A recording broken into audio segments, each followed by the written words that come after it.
Hey guys, today I'm going to tell you how to set custom ringtones and notification sounds on Vivo Y29. If you're using Vivo Y29 and you want to set your custom ringtones and notification sounds, so let's see how can you do this.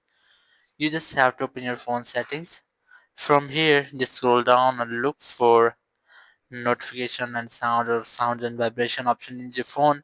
Just tap on it and then you just scroll down again and you will get the option of phone ringtone selected, and here you'll get your ringtones for sim 1 and sim 2 which you want to set that. You can easily set custom ringtone from your gallery if you have, so just select any one ringtone for your gallery option and then just go back if you have selected, so your phone ringtone will be selected. Now if you want to select notification ringtones, just select notification.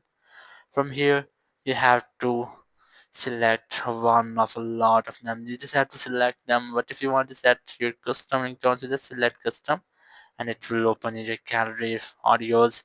You have to select one which you want to set that. And after that, just go back and your custom ringtone will be set. So that's how you can easily set custom ringtone or notification sounds on your phone. Vivo Y29. Thank you very much for watching the video. Until the next video, bye bye.